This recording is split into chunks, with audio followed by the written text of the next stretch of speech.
हर हर महादेव, देवों के देव महादेव के चरणों में प्रणाम। मैया भवानी के चरणों में प्रणाम। मेरे प्रणाम को स्वीकार करें। एक बार कैलाश पर्वत पर शंकर भगवान माता पार्वती के साथ बैठे थे। शंकर भगवान माता पार्वती को वेदों पुराणों का रहस्य बता रहे थे, लेकिन किसी कारणवश माता का ध्यान इधर उधर जा रहा था। उनका ध्यान एकत्रित नहीं हो रहा था। तब शंकर भगवान ने गुस्से में उनसे कह दिया कि तुमसे अच्छा तो मछुआरे की पत्नी रहती है, उसका ध्यान एकत्रित रहता है। जाओ तुम मछुआरे बन जाओ, मछुआरे के घर में चली जाओ। ऐसा शंकर भगवान ने गुस्से में कह दिया। इतना कहने का देर था, शंकर भगवान की पत्नी माता गौरी वहाँ से अंतर्ध्यान हो गई और नीचे धरती लोक पे आ गई। इधर शंकर भगवान ये शब्द कहने के बाद बहुत पछता रहे थे और पार्वती जी से दूर होके वियोग में एकदम उदास बैठे थे। ये सब नंदी भगवान देख रहे थे। नंदी बैल जो हैं वो देख रहे थे। उनको बिल्कुल अच्छा नहीं लग रहा था। माता पार्वती और शंकर भगवान अलग अलग हो गए तो वो सोच रहे थे अब मैं क्या करूं, इन लोग को कैसे मिलाऊं। इधर नीचे जब धरती भूलोक पे आई माँ, तो एक छोटी बालिका के रूप में एक जंगल में पेड़ के नीचे बैठ गई। उधर से ही मछुआरे के सरदार जा रहे थे मछली पकड़ने। बहुत सारे मछुआरे और का सरदार भी था।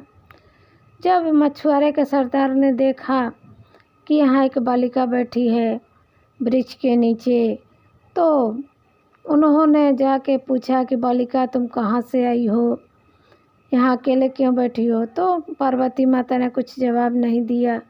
तब मछुआरे ने उसको अपने घर लाकर भगवान का प्रसाद समझ के घर लाया और उसको पालन पोषण करने लगा। पार्वती माता का पालन पोषण करने लगा और उनका नाम भी रख दिया पार्वती। धीरे धीरे पार्वती माता बड़ी हो गई। उनका एकदम सौंदर्य दूर दूर तक प्रचार था कि उनकी मछुआरे की लड़की बहुत सुंदर है और उनसे बहुत लोग शादी करना चाहते थे। माता अपने शौक़ से मछुआरे सरदार के साथ अपना कभी कभी मछली पकड़ने भी जाती थी। इधर शंकर भगवान बहुत विचलित रहते थे, माता नहीं रहती साथ में। तो अब नंदी भगवान ने सोचा कि अब मैं ही कुछ करके माता पार्वती और शंकर भगवान को मिलाऊंगा। ऐसा सोच के उन्होंने बड़ी मछली का रूप धारण किया और जहाँ मछुआरे रहते थे उसी तालाब में जाके नहर तालाब में चले गए, उसी में रहने लगे। अब जो कोई भी मछली पकड़ने के लिए जाल डालता, वो क्या करते, नंदी भगवान जो बड़ी मछली बने थे उसको जाल को काट देते। ऐसा मछुआरे सब लोग बहुत परेशान थे क्योंकि उन लोग का रोजी रोजगार वहीं था। फिर सरदार ने ऐसा घोषणा करा दिया कि जो इस मछली को पकड़ के लाएगा उससे मैं अपनी पार्वती बेटी का शादी कर दूंगा। ये खबर सुन के बहुत लोग नवजुवक जग गए पकड़ने, लेकिन किसी के हाथ में नंदी भगवान नहीं आए। फिर सरदार ने भोले बाबा के शिवलिंग के पास जाके, वो हमेशा भोले बाबा का पूजा पाठ करता था, शिवलिंग के पास जाके और प्रार्थना की कि हे प्रभु अब हमें बचाइए, आप ही हमें इस मुसीबत से उबार सकते हैं।